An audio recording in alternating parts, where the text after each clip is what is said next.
Welcome back, everyone, to another episode of College Hockey Talk. On today's podcast, I'm joined by the fifth-year captain of the UConn women's hockey team, Coryn Tormala. Coryn, thank you so much for joining me on the podcast today, and how's everything going?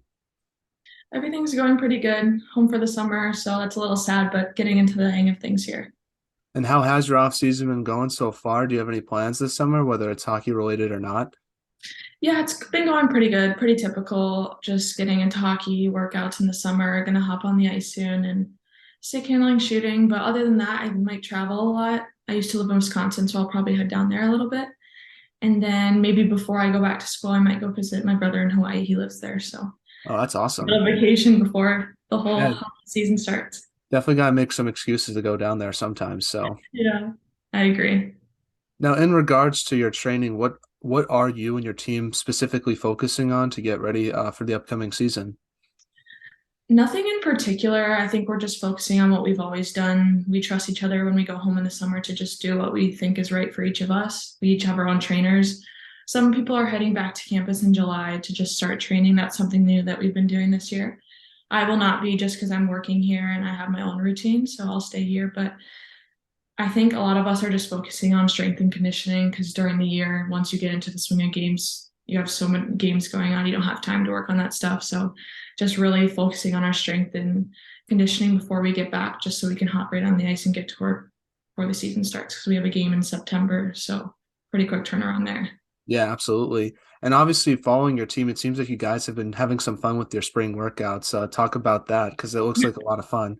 Yeah, we call them gut checks. So it's called Gut Check Friday. I mean, other than that, we work out Monday, Tuesday, Thursday, and then Friday is our gut check. And the other 3 days are just kind of lift and agility stuff. But on Friday, it's more team competition days.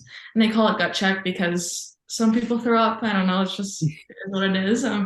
But for us, it's really fun just because it is something other than just lifting because you do it for so long during the spring season or not a long time. It's like 3 weeks or 4 weeks, but it's nice to have a little bit of a change. So we got to do that. And usually it's outside, sometimes inside, but it's just a little change up for us, which is always really fun.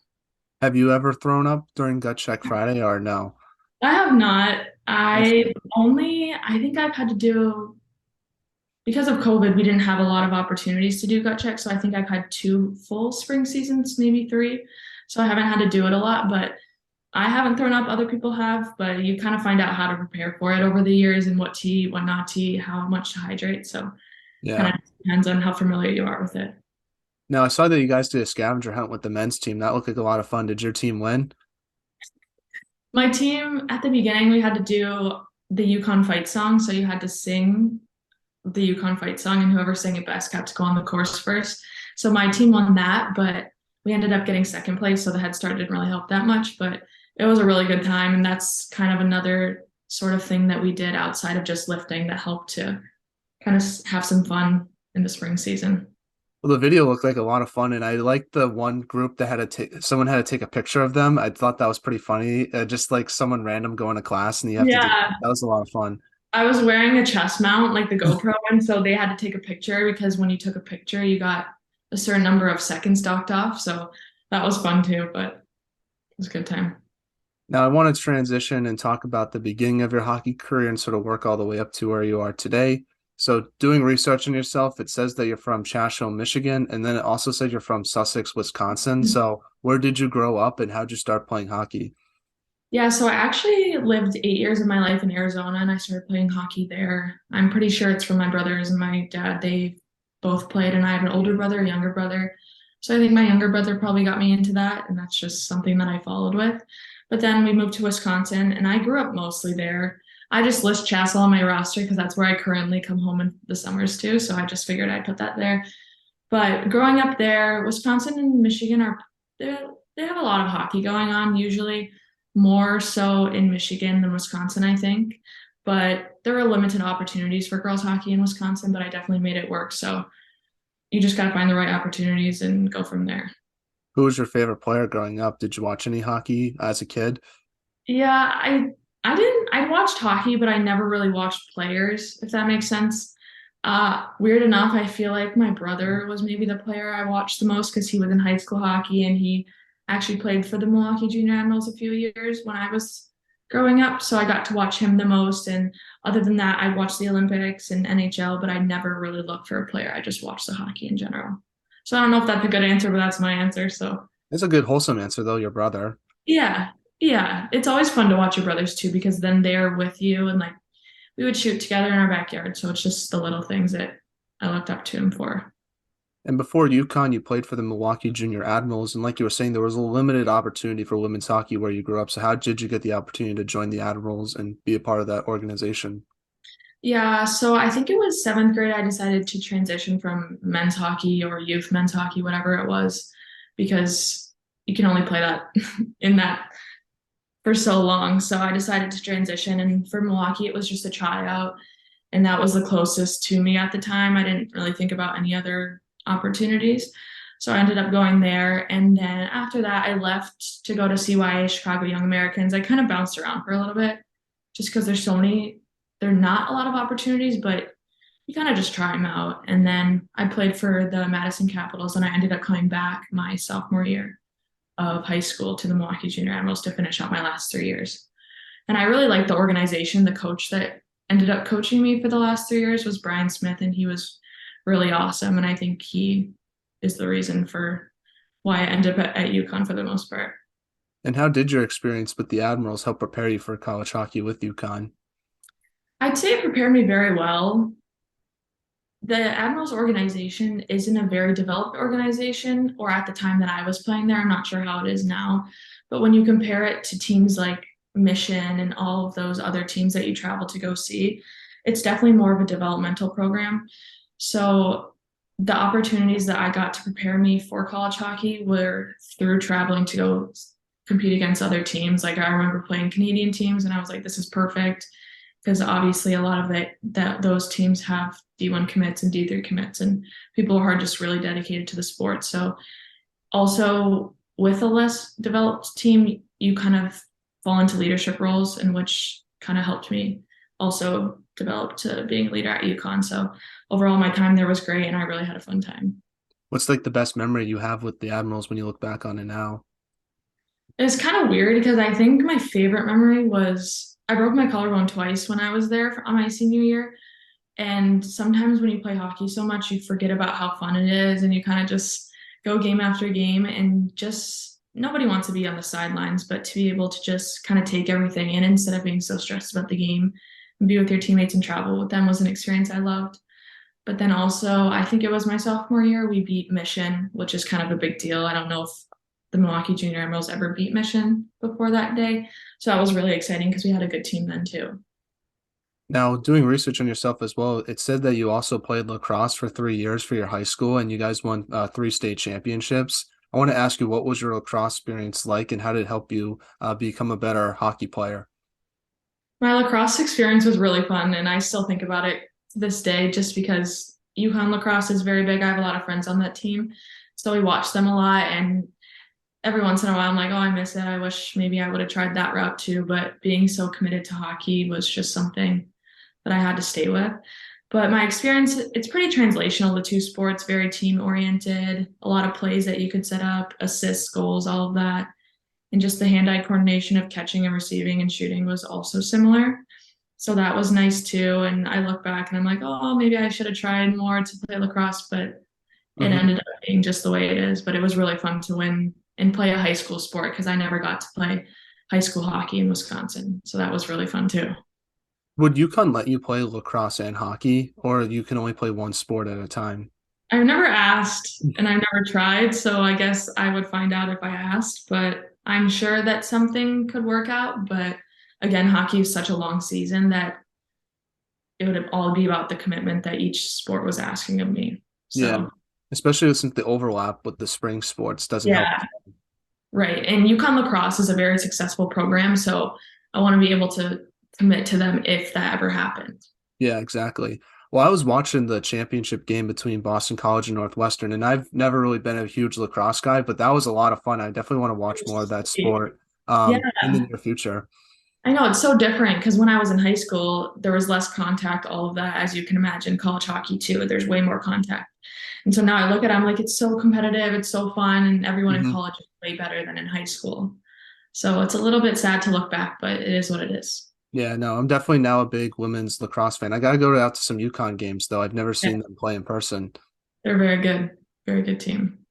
Now, talk a little bit about your recruitment process to hockey with UConn, and I guess what made you want to go there versus other schools you might have looked at. My recruitment journey was pretty short. I'd say I knew I wanted to go to UConn pretty much since the start.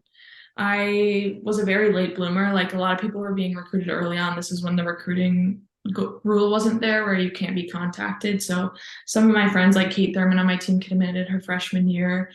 And my junior year, I think, is when I got into contact with UConn. And going into my junior year, I decided to visit just some schools, Hockey East schools in general. I think I wanted to end up on the East Coast, so I just visited them and nothing official. I just looked around and I went to UConn. I was like, yeah, I think I would really like to go here. So obviously reached out to the coach. We're talking to them for a while, and they were kind of my last opportunity and the only opportunity I got, which is pretty cool because they believed in me. Not that other teams didn't, but because I was so late in the process, they were like, you're going to need to improve when you come here. Obviously, that happened. So it was a really short process, but a stressful one for sure, just because it was so late. Yeah. And I wanted to go to UConn mainly for the coaches, the coaching staff. And I look back now, I'm like, I don't even remember. People really don't like the Freitas Ice Forum for obvious reasons. I mean, it's small, like when other people play there, they hate it. But I don't even remember thinking about the rank or putting that into any consideration just because the coaching staff was so awesome and the organization and everything. Yeah, absolutely. I liked Freitas a lot. It definitely had a lot of character. I call it the character rank just because it was super old, but like I don't know. I think it was always a fun place to watch a game because it felt like you were right there, like in the action, which not many rinks you can say that just because they're so big.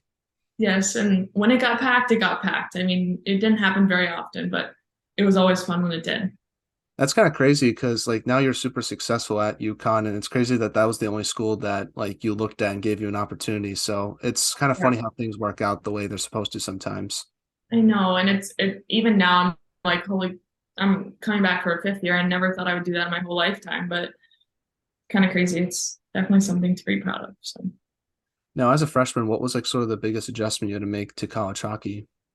I think just the speed and the physicality, and also understanding that everyone in college hockey is a good player. There's not one like maybe someone that's less skilled. Everyone's working hard, everyone's fighting for a position, and even within your team, you realize that there is competition, and you hope it's friendly, which it is where I play, but it's just working hard during practice even to earn your spot, and especially the physicality part. Like I said, I was late in the process, so catching up in that aspect and being able to compete that way. But I had the skill coming in, I had the IQ. It was just about developing my speed and my strength. So that Yeah, was the biggest thing. I would say now the physicality part of your game is one of your strengths, in my opinion, when watching you play. Yeah, I mean, initially you're like I'm very tall and lengthy, but once you figure out how to use that to your advantage, it's really good. So it's definitely something that I've learned throughout the years and that my coaches have helped me Now, use. talk about what it's like playing in Hockey East and just the competition that you face on a weekly basis. Yeah, every year we talk about it because Hockey East is so unpredictable. Because whether people say it or not, it's you have very highly skilled teams and you have more unskilled teams within the conference. But talent doesn't necessarily beat work ethic every day. So there are some teams who have less talent that come and work hard against you, and you're like, whoa, how did that happen? So every day we just remind ourselves, especially my coaches, they're like, this is Hockey East, this is crazy. Like every day you got to show up because one day one team could bring something that you've never seen before and you have to be ready for it. And it's really fun to be in that conference though, because I don't believe anymore that there's one team that's at the bottom. Everybody can be at the top or the bottom at this time. Yeah, and you saw that like one of your final games against Holy Cross, they beat you on the road. So it just shows you the parity that's starting to form in Hockey East, which I think is a good thing for the conference and the sport in general. Right. Obviously you don't want to be beat, but it is what it is. It's cool to see how teams are progressing and just showing that you can't underestimate a team at any time. What's your thoughts on the conference next year? Because it seems like it's wide open with some certain players leaving big teams. That I'm just thinking about Northeastern. They had those Yeah. Maureen Murphy, Mueller, and Arard for the last 5 years, and they dominated the conference. With them leaving, I feel like it sort of opens the door for some new teams to potentially compete with them and win a championship trophy there. Right. I mean, I haven't really thought about it too much just because I don't know what that's looking like or who's coming in or who's leaving, but it's definitely exciting to see what's forming on our team just because a lot of our freshmen played last year because we had a young team and they had to step into roles. And we're really excited now because those freshmen have had experience. It's not like they haven't. And so, with regards to other teams, I'm not sure. I'm Hmm. just hoping that we will rise to the expectations that we have for ourselves for next year. And you guys are bringing in some good freshmen in yourself. Some that have, I think, like some of the most highly touted freshmen in program history are coming in this upcoming season because I know they Yeah. U18 World Championships and all that those competitions up in Canada. Yeah, and I know a lot of them are also tall, which is crazy because I've been the tallest one on my team for years, besides Kyla and Siobhan. They were two tall people on my team, but it's crazy. They're like coming in at 5'8", 5'11". We're like, whoa, perfect.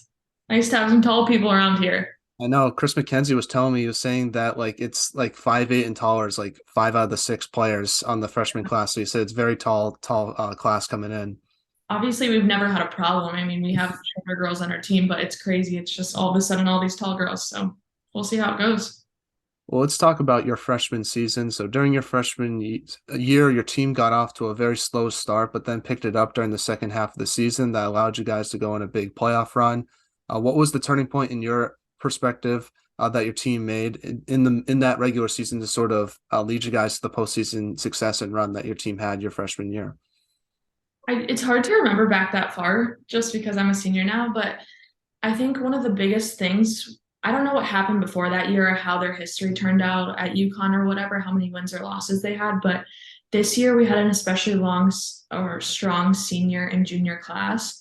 And then what we really needed to figure out were the sophomores and freshmen. And once everybody found their role, I think we realized our potential and finding the right lines to work with, finding the right D pairs, who was starting to net everything. And we didn't realize our potential until later in the season. And then when we did, we decided that we could go really far. And I think a lot of people are really excited about that. And I think that's what got us there because as an organization who's been developing over the years, your confidence gets better and better every year. And even like from the first semester of a season to the second semester, it just completely changes and can grow so much. So it's a good thing and a bad thing. So it is what it is. And in your first playoff series, you guys beat Boston College on the road in the quarterfinals. This was back when there was playoff series, not the one game thing that they have now. But just talk about that upset and what you learned from your first playoff series playing a tough Boston College team on the road. I think it was during that time I wasn't playing that much. I was a freshman, but what I remember is just never giving up or my teammates never giving up and me never giving up on them. We got to cheer on. I remember one of our top players got injured.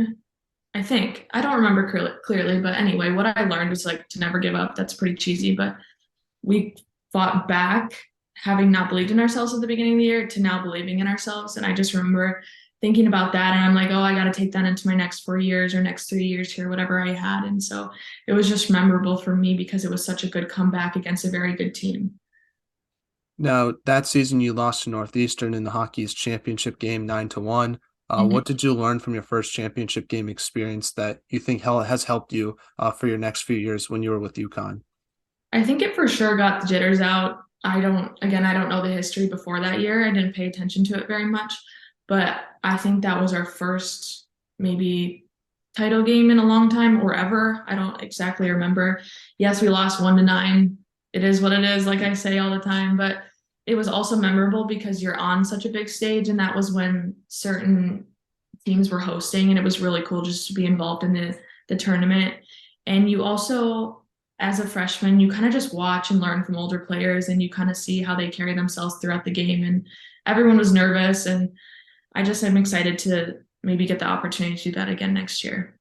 Yeah, do you think they should let host teams do that again? Because I sort of don't like how the semifinal games are at the same time. With the host, you got to watch each semifinal game and sort of Right. I miss that sort of thing. I understand the home ice advantage of it, but I do miss the host, and it looks like they're going to continue doing it the way they've been doing it for the last few years. I know. And the other thing is the 3 game series was always such a good time because, again, any team can win on any day.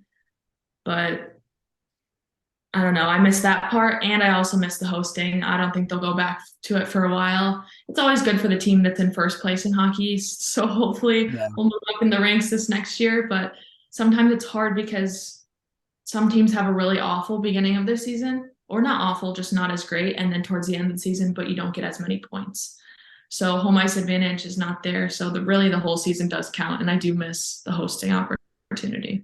exactly. I do like the single game elimination though. I feel like that's a lot of fun from a fan perspective. I know it's probably not the same from a player Yeah, perspective, but I do enjoy that part of the playoffs now.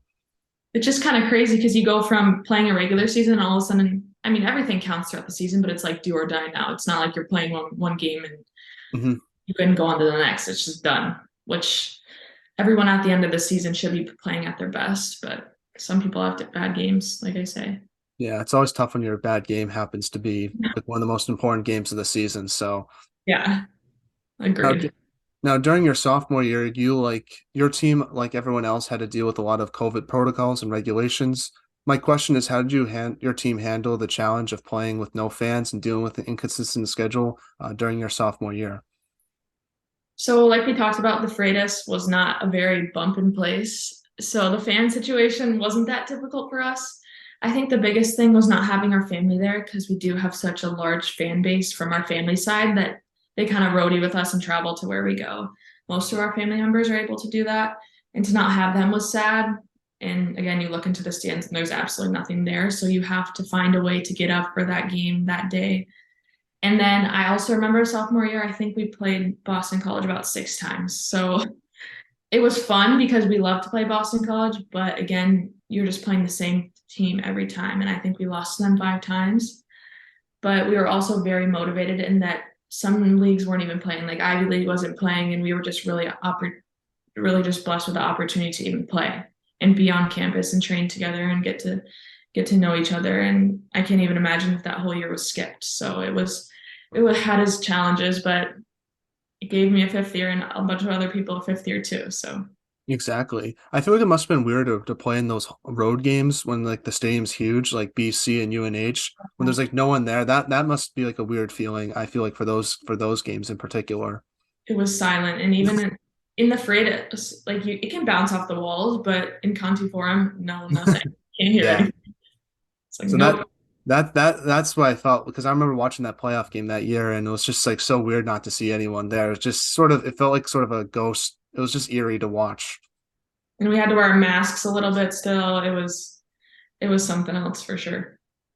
Now, let's talk about your junior year now, because you were on one of the best UConn teams of all time, only losing 9 times that season and being ranked for the first time in several years. What was it like being part of a ranked team, and how does your team sort of maintain that, I guess, regular season consistency and handle the pressure of being a ranked team from your junior year and then obviously last year, sort of continuing that as well? Hmm. To be recognized on the national level is always a fun thing, especially at an organization that's been trying to get recognized for the longest time. But also, the point of being on the national level is so that maybe you can get a bid at the end of the year. And sometimes maybe we focused on the rankings too much, but it also really counts at the end of the year. So it was more about winning than being like, oh, we're number 10 in the country. Just keep winning and doing all of that. And we made it to the championship again that year. And unlike my freshman year, we always knew that we could go far from the beginning of the year with the people who were returning. We had the Wabicks, Natalie Snodgrass, a lot of great people. Our team, top to bottom, was just very, very, very strong. And I think we knew that. And when you know that, you just show up every day motivated to win. And I think that's what we did throughout the whole season. Whether we got lost against somebody, we were just like, we got to do the next time. So and again, regular season counts, but it's really about playoffs too. And I think we took ourselves as far as we could have gone. Yeah, and you went on another run to the championship game, you beating Boston University and Vermont on the road, but then eventually losing to Northeastern again in the championship game. What did you take away from that championship run heading into this past season? That was, yeah, that's something that you hold on to for a while, especially you had a great team and you could have done it, but you didn't, and it is what it is. So from that year to this past year that I had, it was just always in the back of my mind. Everyone wants to win a championship, and that's just what I kept thinking about. And I don't know, it's tough, but it was always a fun time. Everyone loves playoff hockey, and there's still some unfinished business, hopefully, that we get to finish someday. So that's what we have to look forward to. Exactly. Especially since like I think you guys were like the last team out. Like it was like you were like the 12th team, like 11 teams make the tournament. Like that's I feel like that's probably even the worst part about it is you were just right there to make the tournament for the first time. Yeah. And I think it was when your coaches talk to you about it, they're like, if we would have won that game, we would have been in. And it's just one game, one goal that could have got you back into the tournament to play for the first time on the NC, like the tournament stage. But it didn't happen. But every year we're growing, and it's really cool, especially for future players to come to UConn and be like, they almost made it to the national stage and they're almost so close to winning Hockey East. That helps to grow our program even that much more. So it's tough to not have to win, but it's also very cool to have been able to experience that myself. Now, prior to this past season, you were named captain of the team. What was it like being named the captain, especially of, like you said, a younger UConn team? And what type of leadership did you want to bring? Were you a vocal leader, lead by example type of player? I'm just curious about that. I think with the younger team, I knew that it was going to be a younger team, but I didn't really understand as a new captain how that was going to go. And it definitely had its challenges, as anyone can imagine, because not only was I stepping into the position of captain, but I was also the only captain at the time, which doesn't leave me alone because I still have my teammates, like my upperclassmen, to help me. But while I was learning my new role, I was also trying to help the freshmen learn their new role. And with anybody coming in, that just takes time. And it wasn't a matter of if they were going to learn their roles, it was just when. So that was definitely difficult, but it was just to have patience with them.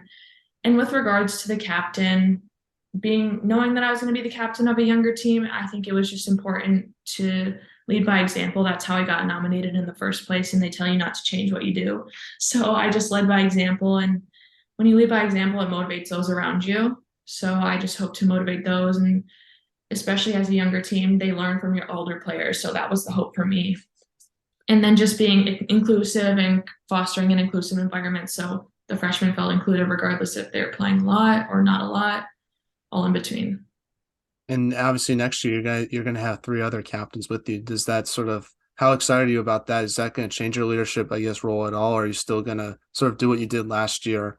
Or is it going to be more like you can defer a little bit to the assistant captains that you have? I'm definitely excited to defer. I have had my full share of experience this year. Nothing bad, just more stress than I think I would have imagined. All in a good thing because now I feel like I'm a better captain than I was before. But also, I'm really excited to share the opportunity with the other three and to have four of us who have all different experiences, different leadership styles will definitely be helpful because just those little decisions sometimes eat away at you. And just to have that group to be able to side with and lead with, I already feel a little bit less pressure than I did last year. Now, the big story with your team this past season was you guys opened up your new rink called Toscano Family Ice Forum. Talk about what it's like playing in the new arena and just how much it's going to help your program for future years. Yeah, it's every time you think about it, you smile just because, again, you go from the Freitas to having this huge facility that, well, for us, it's huge, maybe not for the men, but it's really cool. Every time you step on the ice, you're like, wow, this is it. And still, maybe when I go back in the fall, I'm going to be like, oh, I get to play here again.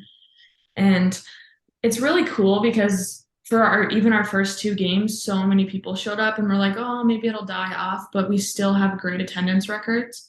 And it's not about the fans, but when you have that energy in a stadium, you realize how much home court advantage counts. And it's really cool to have our family and friends there. And Storrs, Connecticut is a very small town, so it gives some people some stuff to do on the weekends. That's awesome. And obviously, I think now having a full season at the new rink is going to be beneficial because I felt like last year was sort of like unknown when you guys were going to finally open up the new rink. It was like Christmas time, then it obviously moved back to January. So it just sort of must be sort of nice to have that clarity of like knowing that you're going to be there the whole year. Yeah, and again, for freshmen, I mean, I opened up the rink, we opened up the rink, and I even when I stepped on the ice, I was nervous and I was like, what's going on? But now we're all comfortable, we're not in unfamiliar territory, and it's just really cool that we get to do that again and for years to come. Now you were returning for your fifth year. What made you want to use your extra year of eligibility at UConn, and what are your team's goals and expectations heading into next season, especially since you guys lost a really heartbreaking playoff game against BC a few months ago? I think for me, there was an individual component and a team component for returning next year. Over my 4 years, the goal of coming to UConn was just progressively to get better. That's what my coaches asked of me, and I've done that throughout all 4 years, and I still think I have more to give. I've always been a great defender, but on the offensive side this year, I definitely produced more than I ever have. And so I still think that I have more to give next year. And then on a team component, I think that the team that we're going to have this year is very exciting to think about. And like I said, we have the freshmen who are now more experienced and they're going to only be sophomores. And we have this great class coming in. We have a great foundation that we've built. And I think that this team is going to be very similar to the team that we had my junior year, which is really exciting. And so the individual and team component is definitely what made me want to come back. And you only get to play hockey for so long, and I don't think professional hockey is in the runs for me. So I think this is definitely what I wanted to do. And yeah. How did you improve that offensive part of your game this past season? Like, what did you work on? I'm just curious about that. What would you say is like the biggest improvement that led to that success? When you're thrown into roles or when you're put into like a captain position, you kind of have to put on a brave face no matter the situation. And I think that's just what helped me is my confidence went from a little bit to more. And your confidence grows every year, but also just working on skills, working with my coaches, figuring out what my strengths are because you can only better your strengths and your weaknesses, obviously, but you figure out what your strengths are, and some other people don't have that. And I think that just practicing shooting in the summer and stick handling too definitely helped. But that's basically it. And hopefully there's more to come. So we're now in a segment I like to call the non-hockey segment, where I ask you some non-hockey questions just to get to know you a little bit more off the ice. First one is, what music do you like to listen to?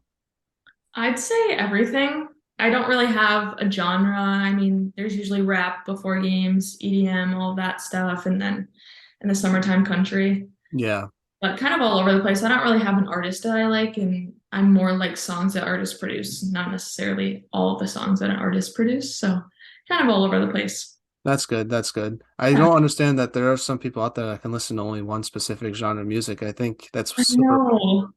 Yeah, when people ask me, I'm like, I don't know everything, Yeah. anything, literally. So I have a playlist for each genre, so I'm with you on that. So Yeah. now, if you could have lunch with anyone in the world, who would it be and why? I'm not thinking of any famous people. It'd probably be my grandma.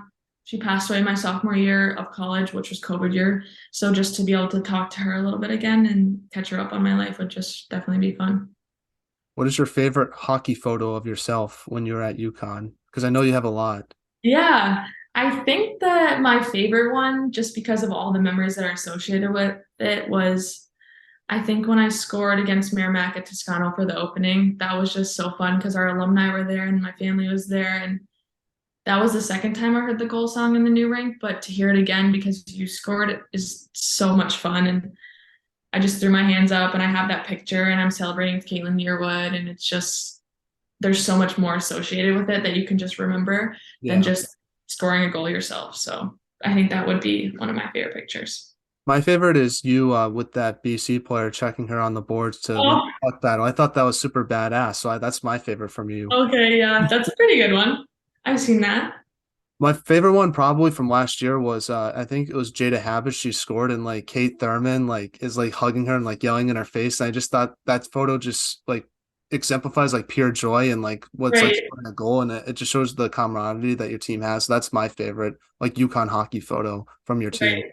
I know most times when some of us score, we just smile so big because it's just so fun. So I think a lot of the pictures you'll see of our team are just smiling, not necessarily a lot of selling. Yeah, well, just a lot of hugs too as well. Yes. Yes. It's always fun. Now, speaking of your teammates, who's the funniest on the team? Oh man. I always have a good time with Kate Thurman. She's not coming back next year, but she's always fun to joke around with. But then I'd say Cameron Wong is a little bit on the crazy side, so she's always giggling and laughing, and she'll always throw in some jokes here and there, make everything lighthearted. So I think she probably is the funniest. Who has the best style on the team outside of yourself, obviously? I think Riley Grimley or Kim Wong, very Hmm. different styles, but very clean, good stuff. Do you think there's going to be some new outfits with them next season? Like, I know, like for big games, you guys like to like put out something that like sort of like you want to stand out a little bit, I guess. Right. I know everyone has their moments, I can say. Like everyone throughout the season has done something, so I think we should expect some good stuff. That's good. That's good. I like the brick wall background too. I think it makes those pregame outfits look cooler. It's Right? not like the screen door that you had at Freitas. Like I the know. wall looks It cool. wasn't a great place to get shots there. Now we have this new rink and people are taking pictures of us. We're like, all right, I guess. Whatever works. Now, last non-hockey question is, what's the most interesting thing you've read or seen this week? Uh, I'm reading that book. I don't know who wrote it, but it's like called Hockey Tough. And I'm just reading it because why not? And it just said like a goal without a plan is just a wish. So obviously it's very motivating and going into the season. We all have goals that we've set team wise and individually. And I think that's the most interesting thing I've seen. Yeah. Mine's Or just her. this.